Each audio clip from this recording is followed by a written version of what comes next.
The following program is rated TV MAL. It contains strong language and is intended only for mature audiences.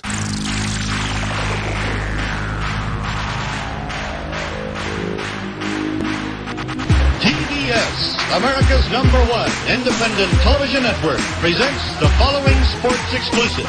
You're listening to Basically a Sports Show. Follow us on Twitter at Basically Sports. Subscribe to our podcast on iTunes. And check out every episode of the show at basicallysports.tumblr.com. Now here's your hosts, Zach, Greg, Mike. and this is Andy, and you're listening to Basically a Sports Show. And here we are. Hello. Good evening. We were discussing before we came on some GTOV candidates that had we waited a couple days would have probably made the tournament. Yeah, Gypsy Tank Thieves could have made it. That could have been a strong entry. I like farmer tank thieves too. The tractors that are pulling the tanks. Yeah, those are kind of funny. It happened again, by the way. There's been another one. Numerous tanks being stolen by farmers and gypsies. Like legitimately, because the Russians don't have any fuel, and so they just bail. They're just leaving the shit at the side of the road. I mean, it is exceptional advertising for the tractor companies and manufacturers, you know, because it's like, look, we can pull a fucking tank. John Deere's got to be loving this. And who's the other one? International Harvester, I think, is a tractor brand. And yeah, they're all digging it, man. The other one I had, and granted, this might be a little bit inside baseball for to people in the know on the CCSLC. Kremlin propagandist admiral could have been a good one. Flavor of admiral there. I don't normally frequent where he talks about that stuff, but I did go to his profile because you can do this. You can just look at just their posts and nothing else. Yeah. Man, I got to be honest. I mean, and I respect the hell out of the admiral. Like I told you guys in the text thread, if he says something that I don't agree with, I will literally go look at it again and go, all right, what am I missing here? And I got to say, I kind of get what he's going for, but I don't know that I could make a good defense of it. I'll put it that way. To quote McCarthy, like at the end of the day, there's no big-brained defense for the Russian invasion of Ukraine, and I guess if you were of a certain, mindset, maybe you could talk yourself into something. But like at the end of the day, no, you can't do it. And I think the NATO argument is a very weak one, because if you're going to use that defense and say, well, look, they don't want NATO on their doorstep. And again, I'm no geography expert, but don't they already have a couple of countries that are NATO members that are literally bordering? NATO's been on their doorstep since NATO began, because Norway is a NATO member, and Norway has a maritime border with Russia. That's my thing too. It's like, I mean, if he were coming at it, anybody were coming at it from the position of, hey, we didn't like it when the Soviet Union put missiles in Cuba, I'd say, oh yeah, okay, that's a fair argument. But if you make that same argument going, you can put missiles in Key West and you can put missiles off the coast of California, but you can't put them in Cuba, I go, yeah, your argument kind of falls apart at that point. And I mean, and then at the end of the day, there is like the sovereignty question, which is to say that, one of the reasons why Russia's doing this now is because the president of Ukraine had stated that he intended to submit an application to NATO by 2024. And the reason that he did that is because if you look at the polling, the vast majority of Ukrainians, something like over 70% of Ukrainians, want Ukraine in NATO. And the reason they want Ukraine in NATO is they want some assurances against exactly what is happening now, right? A Russian invasion. And so, like at like a certain point, it's like, okay, yeah, I'm sure Russia maybe doesn't want NATO right up in their business, but at the same time, maybe if Russia didn't drunkenly threaten their neighbors every couple of decades, their neighbors wouldn't feel compelled to join NATO. Yeah. So, anyway, yeah, that's I just to wrap it up, because I don't want us to become just an extension of every other talking head show in the universe. I mean, we could go on about this, but to get back to the Admiral, like I said, I really respect him, and there have been numerous times over the years on those boards where I will have a position on something. He will go, here's why you're wrong. And I go, out of respect for you, I will check this out. And I just couldn't get there with this one. So if Admiral, if by chance you're listening, I apologize, but I can't get there, man. I'm sorry. You know, I tried, I really did, but I just don't understand it.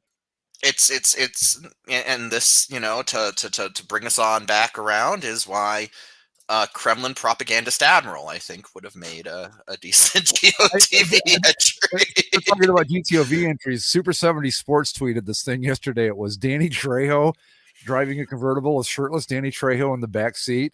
And I was like, that's a GTOV entry if there ever was one. It was you had to see it to really get it. And you can see it on our at Basically Sports on the Twitter feed because I retweeted it. But yeah, that would have been a strong entry too. That would have been, but you know, again, the one that I'm really lamenting the loss of, right, is Gypsy Tank Thieves, because like I really feel that could have been something special. That one was like tailor made for GTOV, right? And it's probably not even going to be topical this time next year. So I hope not.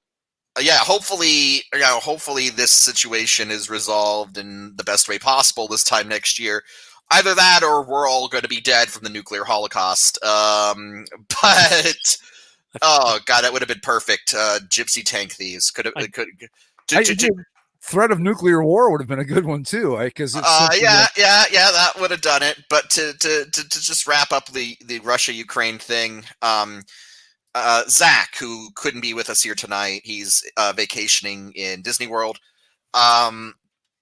He kind of said it best in our group text chat, which is that, you know, just due to Russia's really poor bumbling of this whole thing, like this war, more and more, at least from the Russian perspective, looks more and more like a Borat movie with like each passing day. And yeah, but you know we're at the point where literal gypsies are stealing Russian tanks.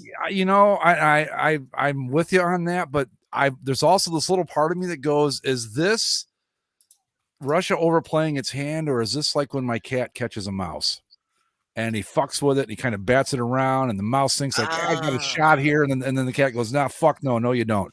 I don't know. I don't know because I don't know, but I worry about that because it just seems to me that, and again, we could have grossly overestimated Russians' military capacity. I'll be the first to admit that. But if we didn't, what if he's just fucking around right now and he goes, you know what? I've had enough of this. I mean, I don't know. Is that possible? I guess is what I'm asking. By all accounts, Putin expected this to be a very quick war. I've heard that before. He expected, he expected things to be over by now. By from what I understand, things have not gone according to plan, and so I don't think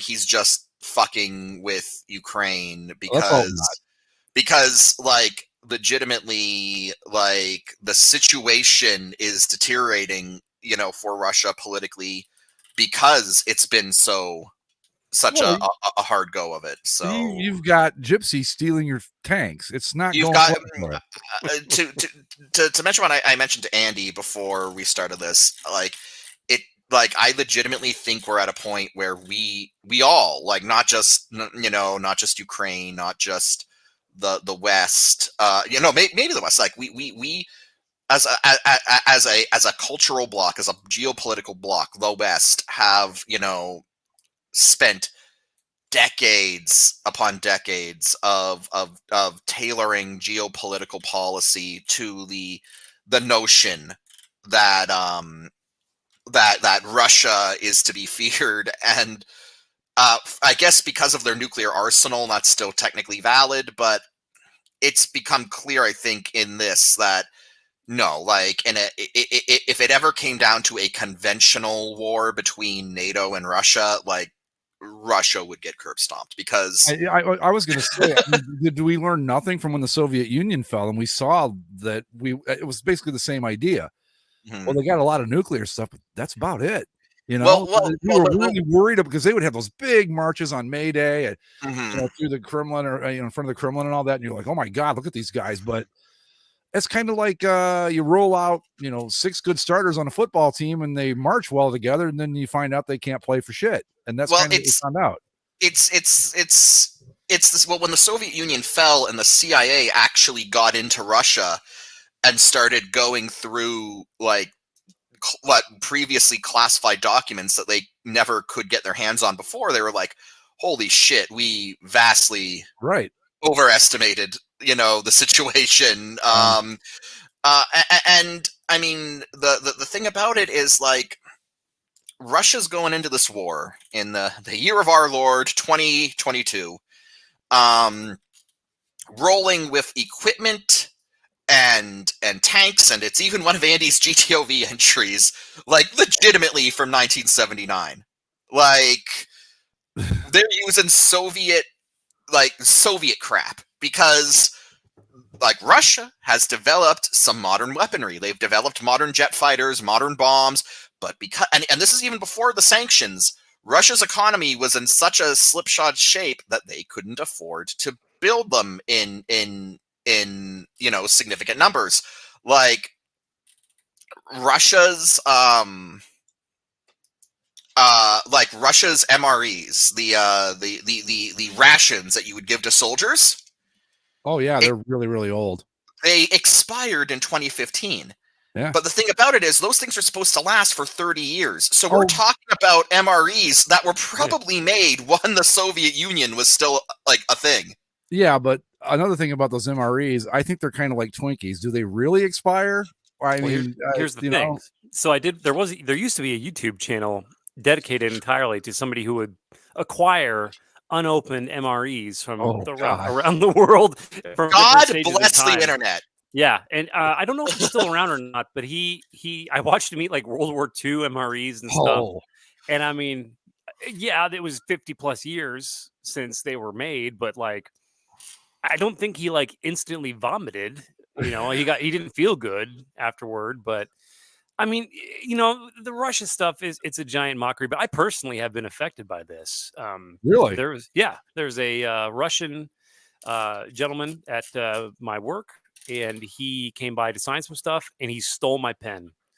Well, that son of a bitch. I felt, like, where's the justice? He's demanding NATO intervention on this. He wants Article 5 invoked, and we need to find a better representative. We need to find a better way to name it, but I think Russian guy that stole Andy's pen's a strong GTOV entry too. Oh, absolutely. There was, I just read today also, and I'm gonna hopefully be able to sneak this guy in next year, should he come back. But there's apparently in the Somerset of the United Kingdom, there's been a recurring I don't want to call him, he's not a vigilante, he's just a weirdo.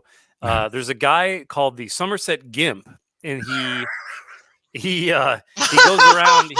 Some guy in Somerset. He wears a full body black latex suit with like the gimp eyes and mouth. Oh my god! And he just kind of walks around being creepy and weird. And he takes time off and then comes back, and everyone's like, "Oh my god, the Somerset Gimp, he's back!" So again. do they know who he is, or does he just? I imagine it's just some local guy who walks around the neighborhood. Because that's the thing, like, if he never takes his mask off, and if the authorities like never stop him, like he could keep that going for a while.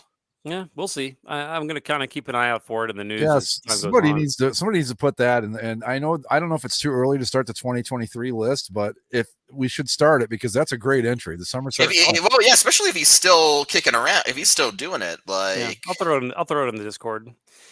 But yeah, I'm the whole deal with the Russia stuff. It's a lot of it's just gonna be recycled thoughts week to week because a lot of stuff's not going to change. We're just watching these embarrassments for Russia, but it's hard. I mean, you got to laugh a little bit because it is pretty fucking horrible what's going on. When you break it down and you think, well, how could this go off the rails and where could it go, and then it gets real quick. And you go, okay, it's cute watching Gypsy steal tanks and all that. I always go back to the idea that no matter what he does, Putin still, maybe he doesn't, and that would be a real blessing, but he still has the ability to push that button. And I don't know. I can't. I 90% of me says he wouldn't, but even 10% is too much.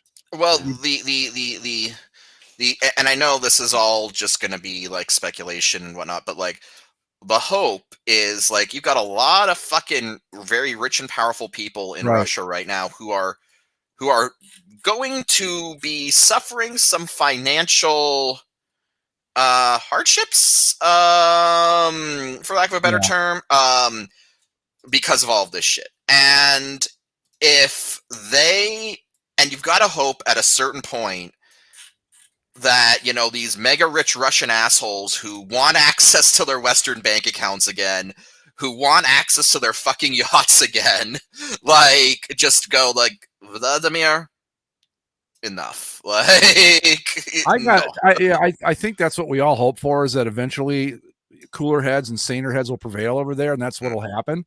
Mhm. And you know, I think we've learned over the years, you don't mess with the Russian mob. Just don't. Mhm. And that's what these oligarchs are. I mean, let's be honest about it. Yeah. We're not talking. I mean, this is like, you know, that was, I think, the biggest takeaway from the fall of the Soviet Union was the growth of the Russian mafia.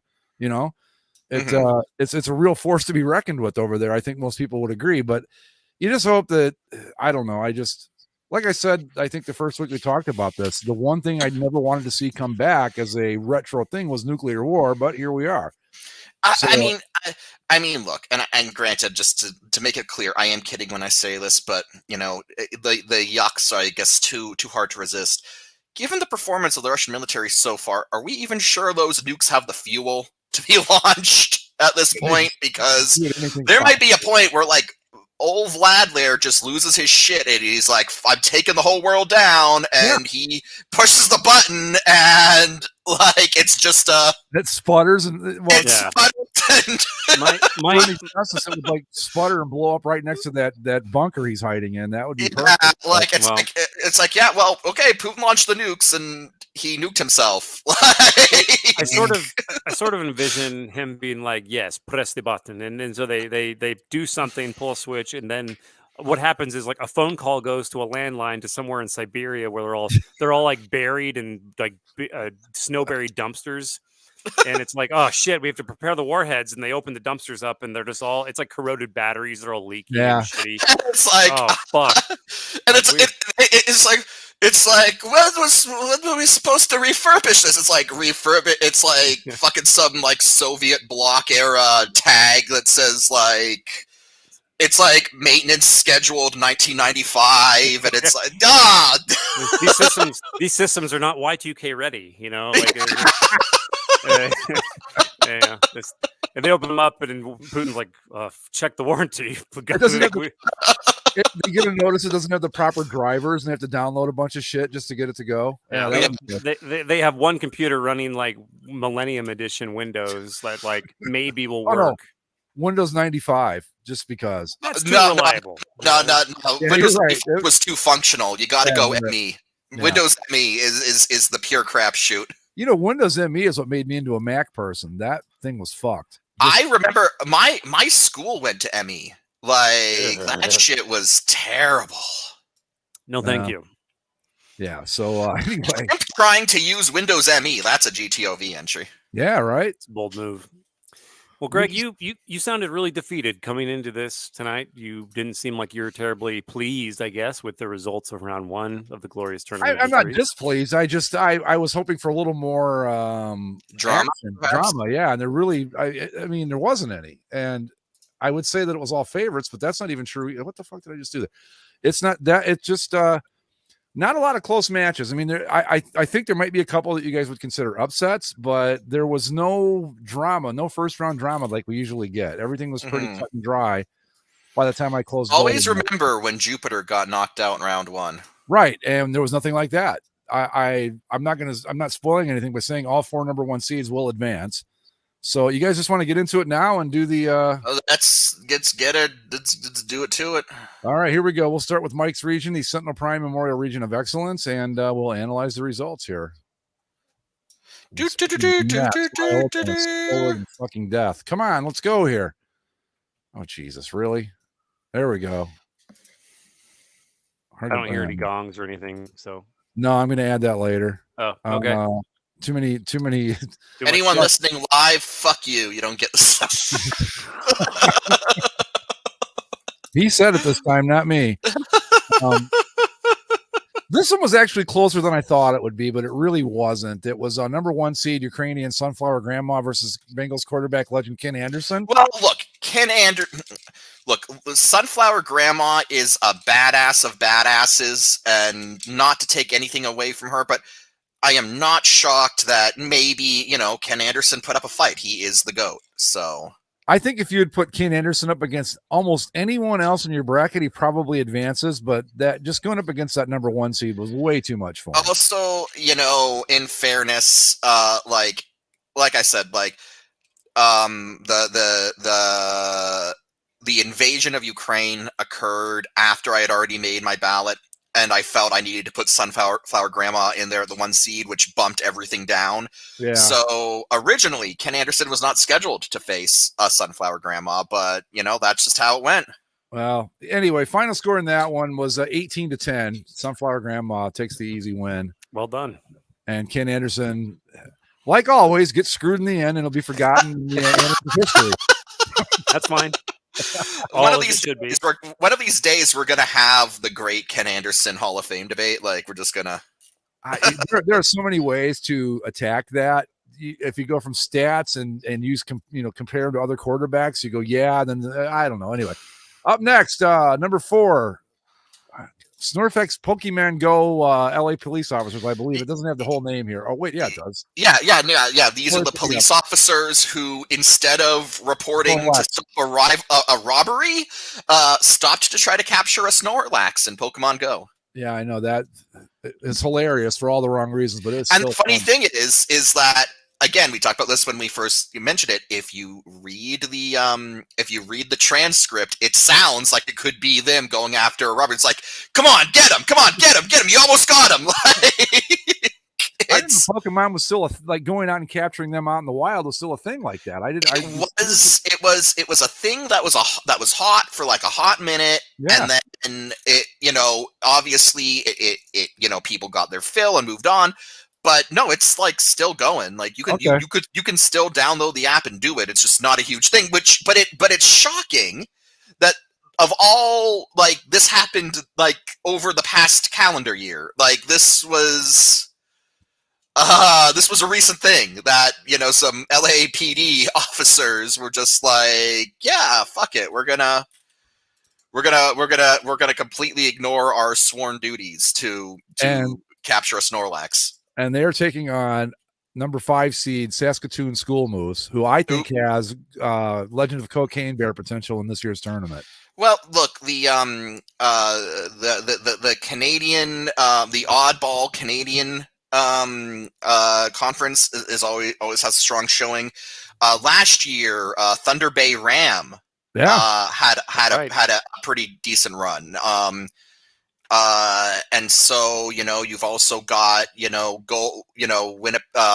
rural Manitoba beer store thief goalie. That one was.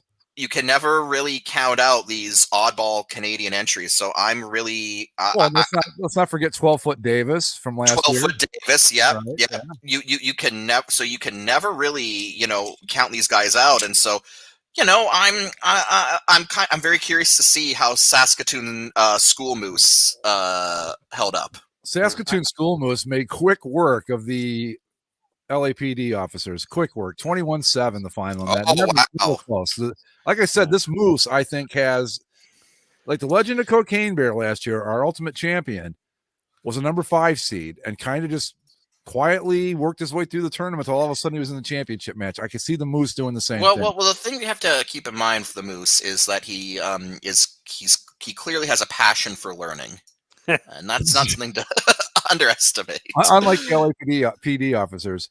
Oh yeah, no. The Moose would have made quick work of them in real life, just like he did in the tournament. So, what happened is the police officers would have been called in to deal with the Moose, and they just would have played Pokemon Go instead. So I tell you, a Moose is a foul-tempered beast for sure. Indeed. Yeah. This was a close one, actually. The next one, number 3, Ram Ranch Anthem of the Anti-Convoy Resistance versus Deep Hurting Smashville. You guys want to make any predictions? I'm rooting for Deep Hurting here. I feel like deep hurting really gets to the root of who we are, because like we all, and I know we have listeners who aren't from the CCSOC, and I don't want to alienate you folks, but like we as a podcast kind of got our start on the CCSLC, and so like the uniform stuff, the logo stuff, always kind of speaks to, I guess, our roots, our core audience, for sure. core audience, our roots, and like. And so part of me just loves Deep Hurting Smashville, because goddamn, I have never seen such an ugly piece of shit rolled out into an NHL game. It is one bad jersey.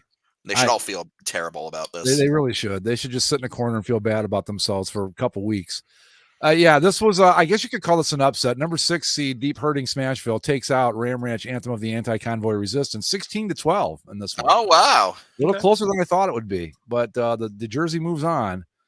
And finally, one of my favorite entries, number 2 seed, Ricky LaFleur, Arizona Coyotes landlord. The Chargers plasma ball.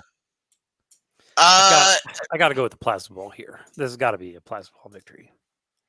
Come on. I don't know. I got a Ricky LaFleur, by being, from Trailer Park Boys. That's that has that weird Canadian pedigree, and so. And I'm going to say, I've said it, I think, off the air numerous times. I'm going to say it on the air. I like Trailer Park Boys better than Seinfeld, and fuck you if you don't like it. I'm just saying. I think it's funnier. That's it holds up a whole lot better. I mean, come on, Ricky and Julian and Mr. Lady. I'm a proud Canadian. Trailer Park Boys is my cultural heritage. I don't know if I'd go that far. Here's the thing. I didn't say it's better. I said I like it better. I'm not. Here's the thing. I won't say I won't agree with you, but I also can't say you're wrong. I mean, you've got a show where they kidnapped Alex Lyson from Rush. Sebastian Bach from Skid Row shows up in an episode. Yes. If you've never seen Trailer Park Boys, I don't know what to tell you, but if you haven't, I think it's still on Netflix. You should. Oh my God, it's just the best thing ever. But anyway, Ricky LaFleur, no trouble at all with the Charger plasma ball. Oh man. 21-7, not even. I mean, I appreciate Chargers plasma ball for just the epitome of what a joke that team is in that stadium in that city. But like Ricky LaFleur, Coyotes landlord, I think perfectly encapsulates the shit show that is that arena situation. Because we could move the team to a place like Quebec City where they'll sell out an NHL-sized arena every night, or we can do what the NHL has opted, and they can play in front of sub-ECHL size crowds. That's also good, I guess. Or they can go to Sunnyvale and play in Ricky's trailer. And Ricky's trailer, or I guess always still on the table, they could just flat out still steal land from the Indians.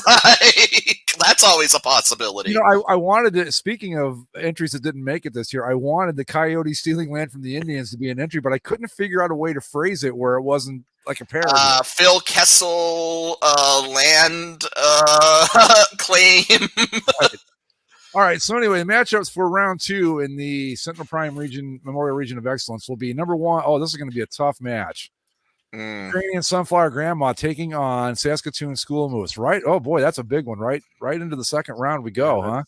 That's kind of like a bracket decider, Like I think that the Moose is a hell of a test. I mean, if the Sunflower Seed Grandma like pulls this one off, it's an easy low downhill ski, for the rest of the way. She'll cruise right to the Final Four. Indeed. Though, the audience, for as much fun as I make of them, they do love the animals in this thing. So I'm not going to rule out the Moose, even though that's a real tough draw for him there. Right. Yeah. You can never count on animals. Like typically I lean towards inanimate objects myself, but that doesn't seem to be the case for a lot of the voters. But if it's got the animal, it's a tough sell. Again, like for my bracket last year, Thunder Bay Ram made a run that I was surprised by. So you really can't count the critters out. Yeah, I mean, Cocaine Bear, I don't even know how he did it, because I he was like a 5 seed, and he just kept knocking people off, and I still can't believe Well, it's a good thing that he did, because I don't think I could live in a world where the winner was Walmart turkey fucker. it. Was that in last year's tournament? Or was Yes, that, I think he beat him in the. I think Cocaine Bear won in the finals in that one, didn't he? he may have. I don't remember if it was in the ignominious tournament of disgrace, or the Walmart turkey fucker was GTOV, right? I I think believe it he was was. GTOV. Yeah. Okay. Yeah. Anyway, so the second matchup in Mike's region will be Saskatoon. Or no, wait a minute, I'm wrong. Deep Hurting Smashville taking on number 2 seed Ricky LaFleur, Arizona Coyotes landlord. So a couple of strong matchups, right? Going into the second round here. I'm not upset with any of those. Yeah, I feel like that's the cream is rising to the top here for my conference. Yes. All right, let's move on to what's next here. The Zach's region, the goddamn Batman Memorial region.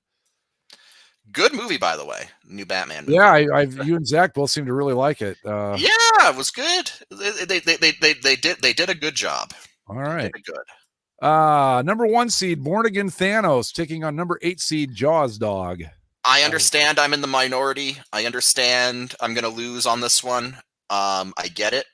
I respect the will of the voters, but Jaws Dog all the way for me. Jaws Dog till I die. I'm going to go ahead and speculate that Jaws Dog got like 2 votes. Did a little better than that, but not much. Born Again Thanos is going to be tough to beat. 20-8, the final in that one. Okay. Born Again Thanos, number 1 seed, moves on to the second round. I tried Jaws Dog. I tried. This one surprised me, actually. Number 4 seed Pizza Dough Dumpster Blob versus number 5 seed Gas Sock. I think my I would be leaning towards the Blob just out of scale. But I mean, I could see why people would vote for the Sock, I guess. I thought it wasn't close. I thought it would be closer, but it wasn't. And I think Gas Sock is more visceral to me. That's why that was my personal choice. But mine too. I think Pizza Blob might have won it. Pizza Blob with an easy win, 20-8, moves on. And Come on, people, Jesus! Taking on Born Again Thanos. Oh God! At some point, the humanity of Thanos will be put to the test. Because I mean, like Born Again Thanos can probably easily get rid of a pizza blob, but if he ever has to destroy like a living thing. Well, that'll be the thing, right? Because like Thanos is, Thanos has the power of the Infinity Gauntlet behind him. But if he's born again, if he's a born again Thanos, then he should have sworn off violence and genocide. I mean, he gave the Infinity Gauntlet to Jesus. Right, he did. So, yes, he yielded that power. But don't you think, though, doesn't it raise the question, why wouldn't Jesus have had it in the first place? I hate to get philosophical here, but really, dear Marvel, please work Jesus into the MCU to explain why he did not stop Thanos. Right? All right. Anyway, moving on. Number 3 seed Therm Scissor Punch taking on number 6 seed Golf Course Goose Guardian. I went with Scissor Punch just because I like goofy Star Wars shit. So. Yeah, I think the voters will probably lean towards the goofy name only ever slightly over the goose. But again, animal contestants, people have a soft spot for them, and universally, geese are fucking despised too. So, what is? Did the people make this a close match, or no? It wasn't close at all. Which another one that surprised me. I thought this one and Pizza Dough Dumpster Blob and Gas Sock would be close, and neither were. The goose moves on 19-9. Pretty easy win over Therm Scissor Punch. I think Therm Scissor Punch, it was kind of was he in Mandalorian? Was he in Boba Fett? He was in the Han Solo movie, I think, the recent one that very few people saw, I guess. Which is unfair to it. It's like it's all right. It's okay. It's a fine movie. Like it just happened to come out when everyone got mad at Star Wars. Yeah. And finally, go ahead, Andy. No, I was just saying I'm okay with that. I'm okay with that result. And finally, number 2 seed Florida Man Trash Can Gator Wrangler versus the one true Josh? I gotta go with Florida Trash Can Gator Wrangler. Like, look, Josh is. I don't care what Josh we're talking about. Josh can get fucked.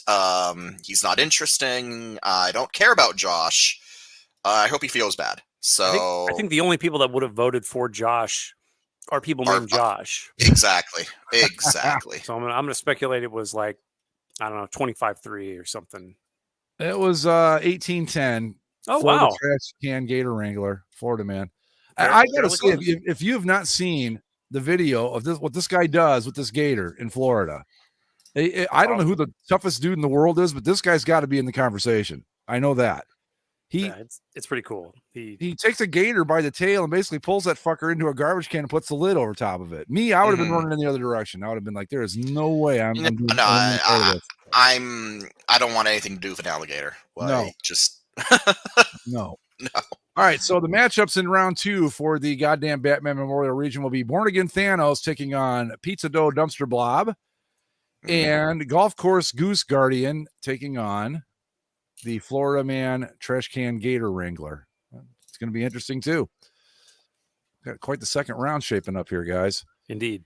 All right, my region is up next, the Rip from the Headlines region, as we wait for my slow-ass old computer. I'm on my laptop for the show, and I'm using this for the other stuff. Number 1 seed, the Ghost of Kiev, or Kiev, depending on which way you want to go with it, taking on number 8 seed, Brian Kelly's sudden Southern accent.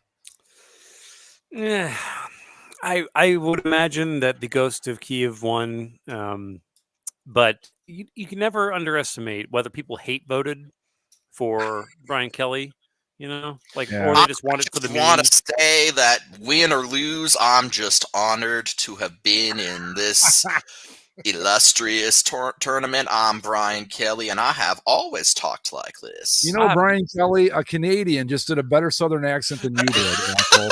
Look, everyone, I'm drinking a sweet tea. I'm having a sweet tea, and I'm going to go to the Waffle House later, and fuck off. Take a drink, Howdy boys. doody. Anyway, yeah, it wasn't even close. Goes to Kiev, 22-8, which is 22-6. Excuse me, a little closer than I thought it would be, but a couple of hate votes there for Brian Kelly's Southern accent. That's fine. Number 4 seed, Bishop Sycamore, not really a high school, taking on Butthole Tanning. I personally What a tournament, huh? I want Bishop Sycamore to go at least to another round. I mean, I feel like the farther they go, they fucking deserve it after the fucking clown show that was.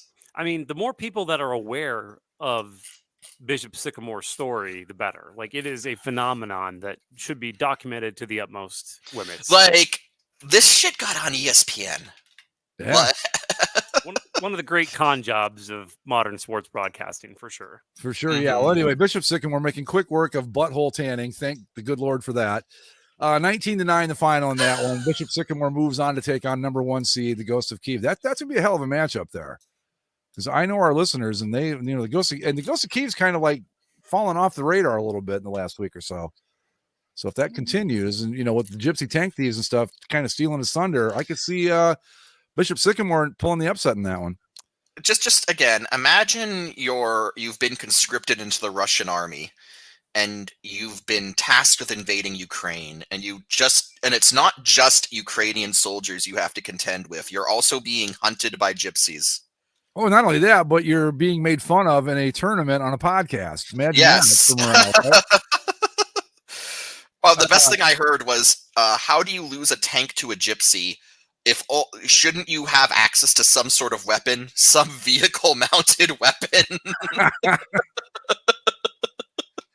Number 3 seed, Nancy Reagan Throat Goat, who I fear is going to be a favorite in this tournament, versus Andy's sad sim characters.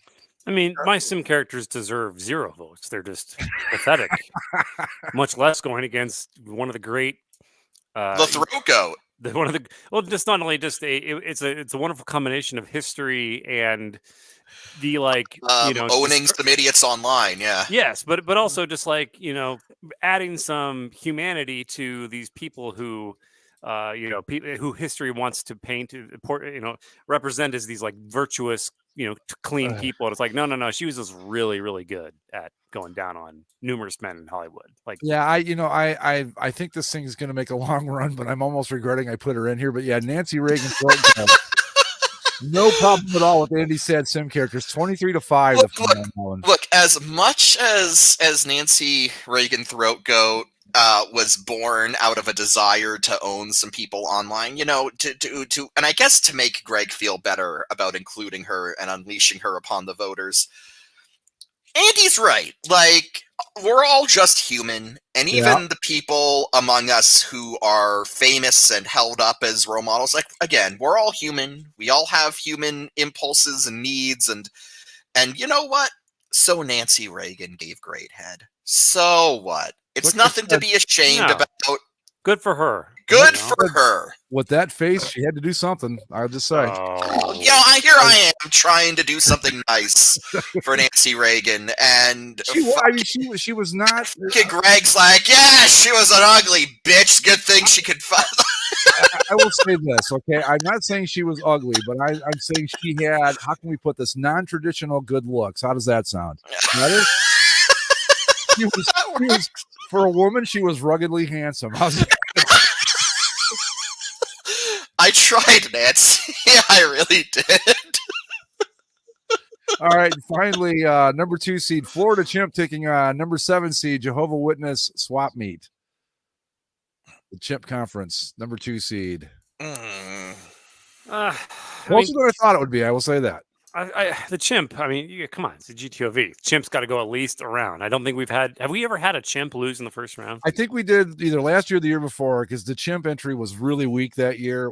I don't remember what it was, but he went out in the first round. But yeah, other than that, no, they're usually at least make the Elite 8, if not the Final 4 every year. There's a standard of excellence there that I feel like needs to be met. And despite what that character Sea Dragon on the boards likes to say, the Chimp Conference is one of the premier conferences in GTOB history. So, and keep making fun of them. I'm going to keep posting gifs of smoking chimps. So get used to it. I love those. Florida Chimp, pretty easy win, 18-10. And another entry that could have made the list if we had just held off for like a week was Florida vending machines, by the way. Right, Florida, Zach sending us a picture of a vending machine from Orlando, and what the hell? I'm not sure I want to know, but was it like selling weed, or was that food, or what the fuck was that? Some kind of food. I don't think they could sell. They can sell weed out of the vending machine. No, because the only weed that's legal in Florida is for medical purposes, so they can't just sell it. I'm guessing it was some sort of munchies or like something shaped like weed leaves. That's like a potato chip or something. I couldn't really tell. Makes you kind of wonder where Zach's hanging out down there, though, doesn't it? Zach, you're supposed to go to Disney World. Wholesome. I don't. He's doing Universal Studios first, so I wouldn't be surprised. The Universal Studios got a bit of edge to it. I can see that. Okay, because I was going to say I can't see that vending machine being on the property at Disney, but I'd never been there, so I don't know. Maybe it is. I remember once when I was a kid, we went down to do the theme park thing in Orlando. We went to Universal Studios one day, and we sat in. It was like a special effects show. And the guy asked for some volunteers in the crowd. So this guy from the crowd comes up, and the guy running the show goes, "Now keep in mind, this isn't Disney. We don't have to pretend to be nice to you." So Universal's got some edge. So I could see that on Universal's property, but not Disney. And then I saw it and I thought, I'm going to all the wrong places in Florida because I've never seen anything like this. Anyway, so matchups for round 2 out of my region will be the Ghost of Kiev taking on Bishop Sycamore out of high school, and Nancy Reagan Throat Goat, God help me, God forgive me, taking on number 2 seed Florida Chimp. That's going to be a brutal match right there. You know what, they're gonna fuck me and vote Nancy Reagan past the Chimp. Just wait and see. Just wait. Nancy Reagan Throat Goat might win this whole thing. I know. It'll be like the one time I win and go, God, I kind of wish I hadn't. All right, okay, listeners, if you really want to hear Greg lose it on air, you know what to do. Right. Oh, Zach is in the chat here. Let's see what he has to say. Oh, Vibrating panties. Yeah, there was vibrating panties. Florida man has his own line of something down there. It was in a bag. It was Bag of dicks was pretty funny, I thought. It was a regular, or it was just a regular vending machine in Orlando at Sloppy Taco Palace. Jesus Well, Christ, really?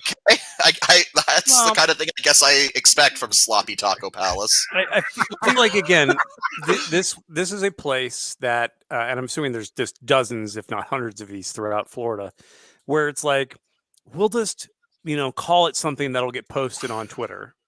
Like here's a slup. We'll call it like John's taco restaurant. And they're like, no man, call it Sloppy Taco Palace, man. Right. That'll get some fucking lulls and shares and shit. I mean, that was the rationale behind naming a wrestling company TNA. Oh my god! All right. Yeah. Well, Zach, I hope It's you're called having Vince fun. Russo marketing. He's I don't know how long he's doing Universal stuff for, but I'm looking forward to seeing his post from Disney. So I think Florida Man Spirit Guide has some potential for next year too. Not the bag of stuff, but the actual Spirit Guide of Florida Man. Well, what is that? Oh no, I know exactly what Florida Man Spirit Guide is. It's a racist alligator toting an AR-15. Well, have you ever seen? There's a movie about. What's the name of the guy who died in plane crash? The song "The Day the Music Died" was written about him. Buddy Holly. Other musician. Richie Valens and Richie Valens. Yes, Richie Valens. Yeah. There's La Bamba. It's a movie about Richie Valens. Did you ever see that? Yeah. Mm-hmm. Okay, so anyway, there's a scene where Richie Valens and his ne'er-do-well brother go to the desert and meet with an old Mexican guy. And he's like, put this necklace on Mexico. And I feel like that for Florida Spirit Guide would be similar, but it'd be like this shitty trailer out in the Florida swamps where like some white trash guy. Everglades. It's in the Everglades. Yeah, Everglades. And he's got like an alligator head on his head. And like a Dale Earnhardt Jr. t-shirt that he has to wear. Right, and just hands you a necklace with beer cans, and there's a meth spoon involved, obviously. Meth spoon, of course. You know, for Florida Man Spirit Guide has to be in the tournament next year because we're already it's going to be gold already. Moving on to Andy's region, Peanut Butter is Good region, Jackson Mahomes and Brittany Matthew launcher, the rocket launcher, which means the only way this happens is if this wins the tournament. So keep that in mind when you vote. Taking on one of my favorites. Space Matt Damon Shilling Jizz Coin. So I'm guessing that next there will be Fortune favors the brave. There's gonna be a bylaw put in for like no conditional entrance next year or going forward. Well, that's Andy. If that happens, you're doing it the right way. That's how you take advantage of the shit. You get in before the need for the bylaw, and then it gets passed. But you've already got yours, so what the fuck? You don't care. Well, the launcher, the Mahomes launcher, is difficult because the timeliness of it is sort of faded. Like the Ukrainian stuff is happening. Football season's over. You can't count out the possibility that they're going to do something stupid. True. Very true. Did you see that he was complaining? He said that the media is ruining his life. Yeah, I mean, all the covers are getting, dude. You know what? Or you could just stop being a dickbag and then, the media doesn't come to you just because they go, well, let's just pick these two random people over here. They look, no, that's not how this shit happens. You have to do stupid shit to get them to cover you. So maybe don't blame the media for your own shortcomings. Anyway, it was a closer match than I thought it would be, but Jackson Mahomes and Brittany Matthew launcher will move on to the next round, taking out poor Space Matt Damon Shilling Jizz Coin, 16-10. Closer than I thought. Favors the brave. Yeah, Up next. Oh, go ahead. No, I say Matt Damon he'll find a way around it. He'll don't worry about him. Up next, Hanks, plural, the Tanks Obese Bear Trio, which this is like the most amazing thing ever to me. The more I hear about it, I go, how in the world? It's almost like they're working in concert, these three. Taking on, what is it, Paul Gasari? Is that how you say it? Yeah, Paul Gasari, yeah. Yeah, a North Korean Godzilla. I mean, the North Korean Godzilla again. They won the forced at gunpoint. A kidnapped Japanese filmmaker forced at gunpoint to make it. I shouldn't Like- say that. He's kind of this North Korean Godzilla came in second in the GTOV in North Korea this year. Oh, Yeah, Lost to glorious leader Kim Il Sung, but you right. know. Yeah. Yeah. So anyway, this not very close in this one. The Bears will move on 22-6. damn. Yeah, I mean, I figured Pulgasari was more of a one and done. It wasn't like my favorite entrant. I kind of put it in there more because I found the story fascinating. But the bear. First of all, it's an animal. Yep. Second of all, it's a really weird story. And I mean, considering the greatness of Cocaine Bear, it's only natural that these like lesser cousins kind of, these disgusting, obese, this huge, just wretches who have haunted the California coast of their garbage for months now. They get at least around. I don't know how far they'll go, but they're fat. They may get tired. What is it with these bears too that they just have to overindulge in everything? And like Cocaine Bear ate Well- like 15 kilos of coke. Well, so bears and dogs are in the same. I think they're in the same Right. species, whatever. So like they're the kind of animal that will eat themselves to death. They don't have any restraint. They will founder themselves. I mean, keep in mind also that bears are instinctively driven to eat a lot for hibernation. Right. Well, So- those three can hibernate for a couple years and be fine, I think. Yeah. I don't think they're in too much That's- trouble. That's the thing about cocaine. I mean, cocaine. And first of all, it's cocaine. So he ate a little bit of it and was like, "Fuck yeah! Like, I'm gonna eat the rest of this right now."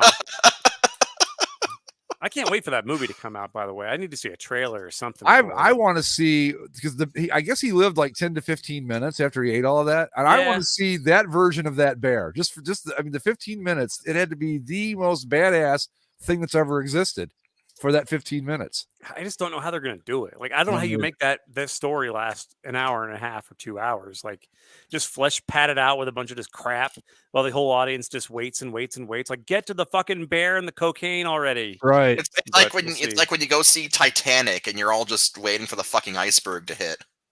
Yeah, praying for it at a certain point, I'd say even.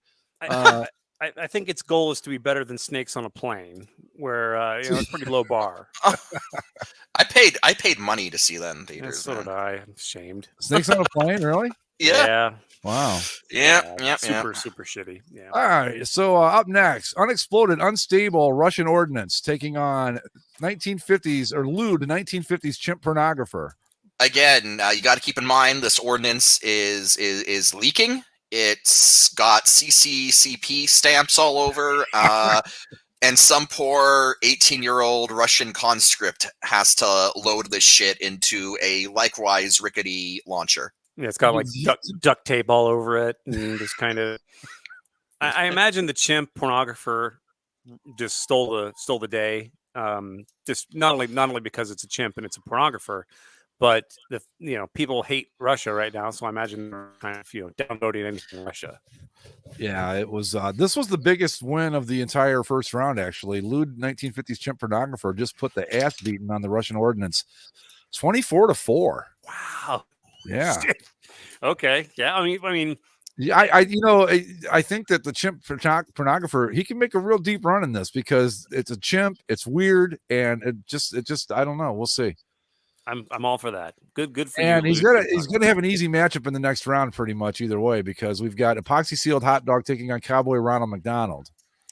Well, as you I see, voted for Cowboy Ronald McDonald. That's too good. too good. I think that the epoxy hot dog. I feel like I would hope it gets some respect because I mean. This was the closest match of the first round, by the way. Because I mean, the epoxy sealed hot dog needs to be, destroyed, and I mean that thing, you got to really want it. I don't think that Cowboy Ronald McDonald necessarily has the chutzpah to shatter the sealed resin hot dog. I think what we had happen here was that people understood. I understood might be a strong way of putting it. They liked Ronald McDonald a little bit better. Oh, 16-12. Cowboy Ronald McDonald moves on. Tell me this is a GTOV matchup if there ever was one. Lewd 1950s chimp pornographer taking on Cowboy Ronald McDonald. Oh my God, that's weird. I mean, I don't know how else to describe it, but this is fucking weird. A weird matchup.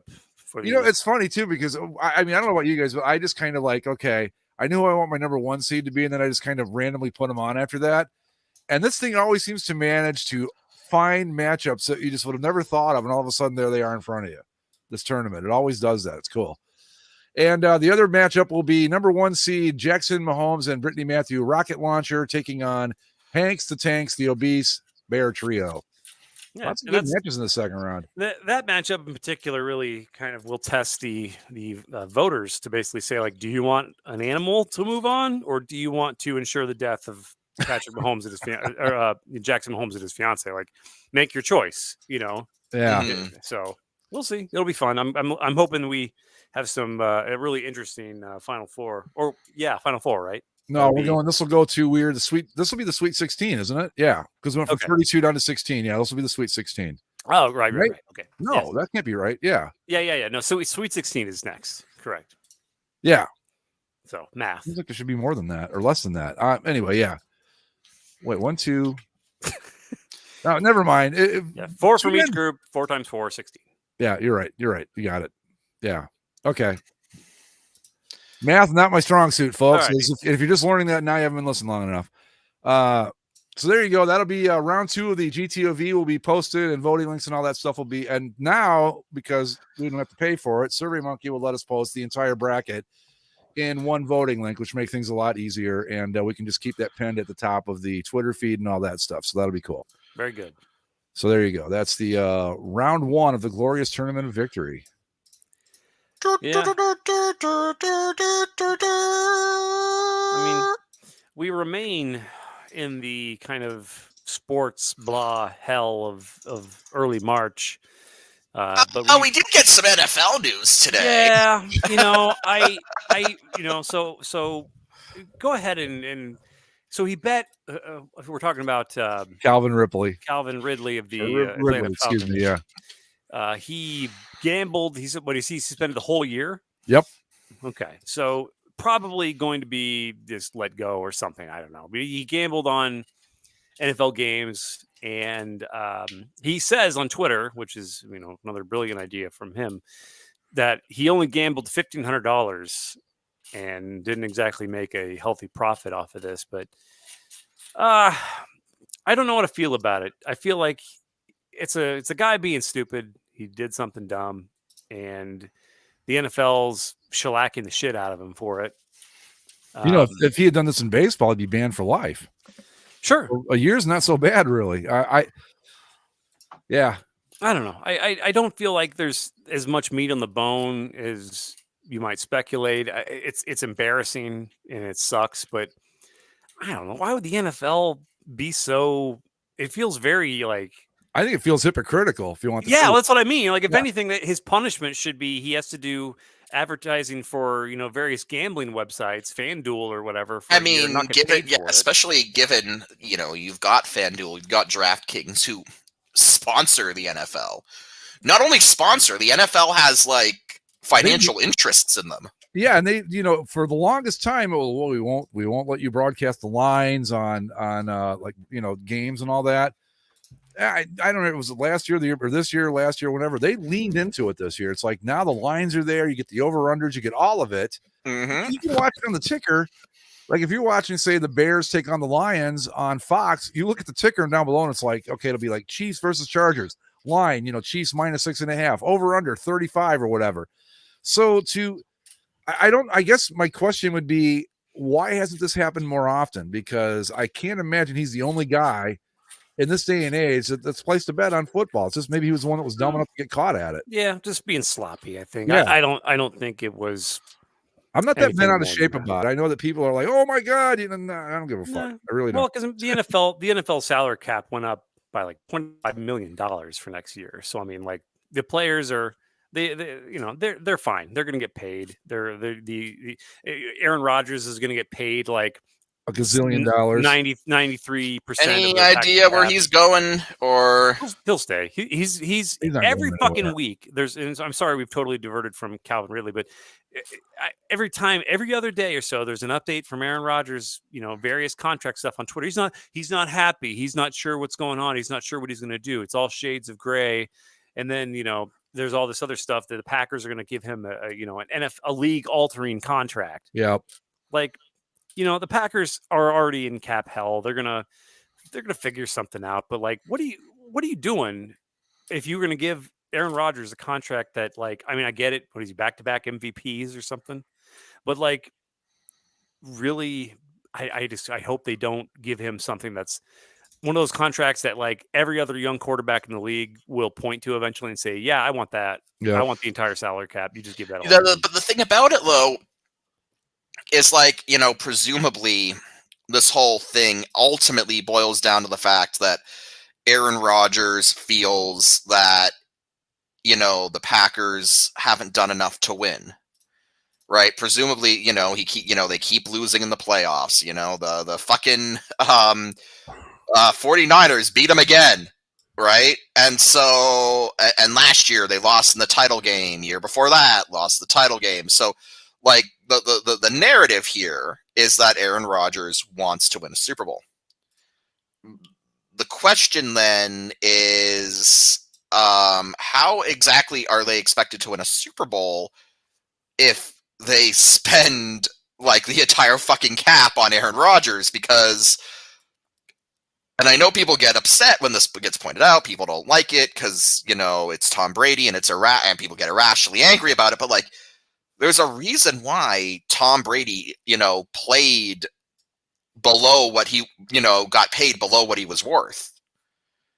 Yeah. And it was because that he did that the teams he played for were able to afford talent that could then help his team, help them win a Super Bowl. Well, and with Rodgers' contract, if he signs the deal they're offering him, it would actually free up some cap space for them. I think it was like $19 million. They're over by 29, I think. So it would basically knock it down to take off $19 million. I don't know. The cap stuff, I get confused easily, as you can imagine. But how many times are you going to bang your head against the wall before you realize that it's what's making your head hurt?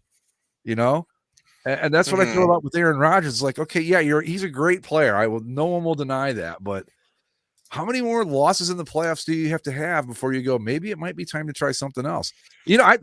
Bring Jimmy Garoppolo over, let him play in the playoffs. He wins at least. I'm just saying. That's careful. That argument kind of. I know. But what I'm saying is that, like, he's had. Okay, what has he not had that he needed these last 3 seasons?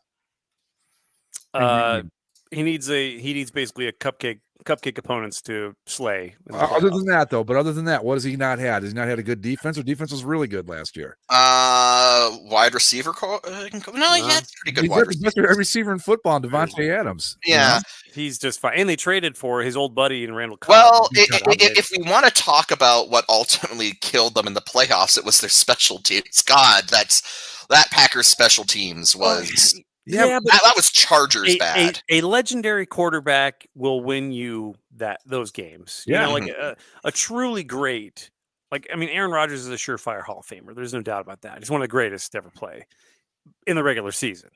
But you can't sit here and tell me that, he means more to the Packers than anyone else. Like, he could get a, league defining historic contract from the Packers, but he's not getting that anywhere else.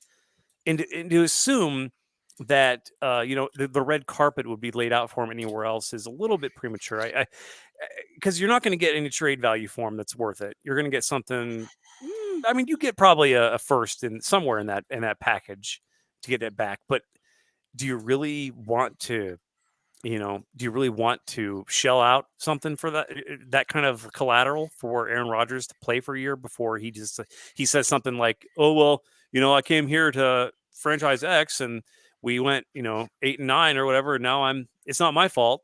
This isn't my fault. I don't have the pieces. Or hell, if the way that he's going just starts insulting ethnic minorities, that could always happen. He's too smart for that. But that would be. Is he though?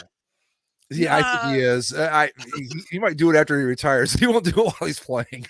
I imagine he'll one day write an autobiography that's mostly ghost written or goat written, or it's just 300 plus pages of just blaming everyone else and throwing people under the bus. I'm just going to go back to my same question. What did the Packers not have that some other team has that he needs? a winning quarterback. Right, but that's what I'm saying. Okay, you got Aaron Jones and the other dude. I can't remember his name now. The running backs, both really good. They're fine. Yeah, their running backs pretty good. Their offensive line is pretty good. I mean, there's no excuses. The main thing it comes back to is Aaron Rodgers refusing to look in the mirror and accept responsibility for any of his problems. Yeah, and that's what I'm saying. Okay, like Denver, there's a lot of talk he's going to go to Denver. Do you think Denver's like got better personnel other than at quarterback than Green Bay does? I mean, that's the thing that I don't understand. Like, people have been saying since last offseason that Aaron Rodgers, it's like, oh, Aaron Rodgers to the Broncos, and it's like, if Aaron Rodgers' whole thing is he wants to win a Super Bowl now, he wants to win now, I'm like, why would you go to the Broncos? The Broncos are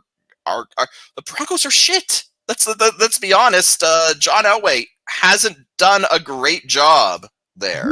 Defense is okay there. Well, they've got a good defense, yeah, but their offense has been shambles and has been since Peyton Manning retired. That's what I'm saying. So if you're Aaron Rodgers, why would you go there? If you think you don't have enough weapons in Green Bay, you think it's going to improve if you go to Denver? I just wish he would. He's, to me, he is like, I don't want to say this, but I'm going to anyway. He's the fucking Donald Trump of football. I wish you would just shut the fuck up and go away. That's what I really would like to see happen here. He's smarter than Donald Trump.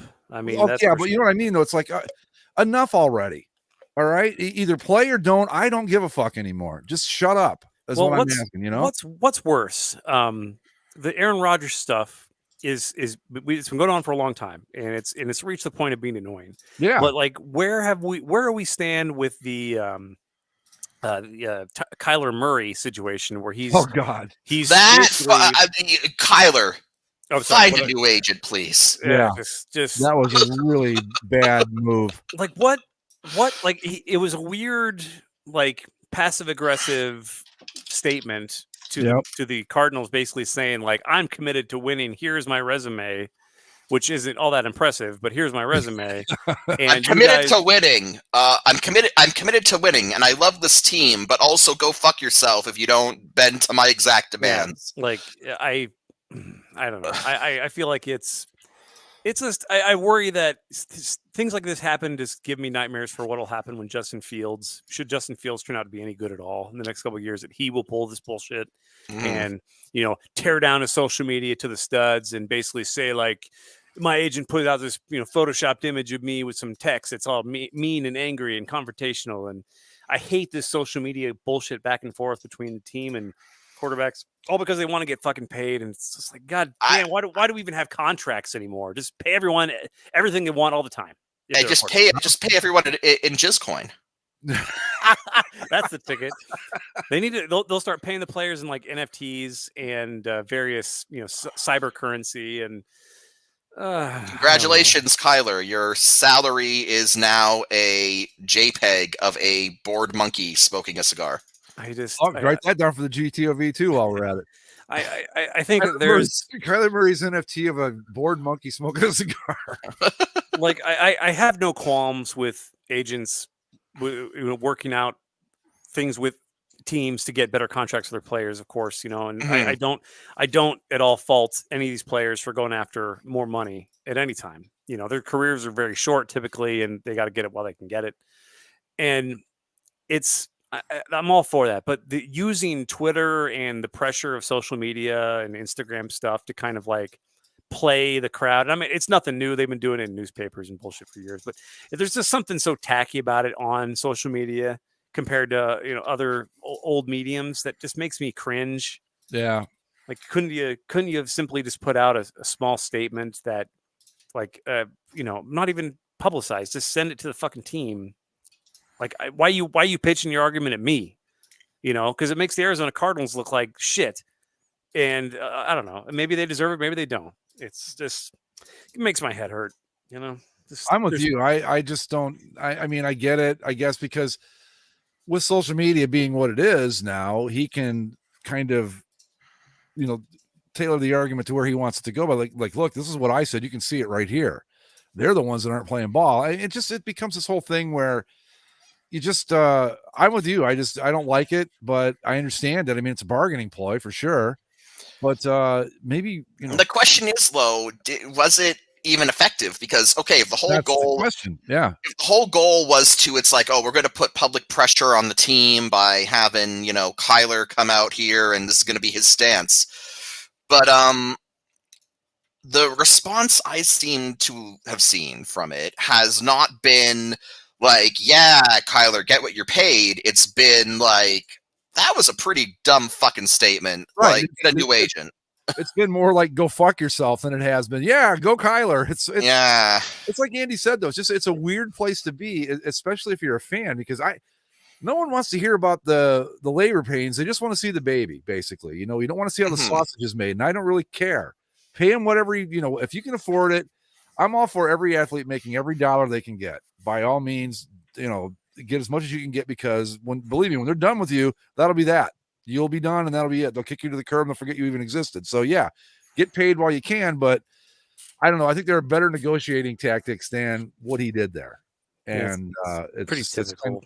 It's also kind of weird that to kind of frame that against what's happening with baseball ownership and the players, to where the players, and I don't know how much you really even want to talk about this. The same shit every week, but shooting themselves in the dick. Yeah, just owners basically are, if they're not budging, players aren't budging, and I don't know.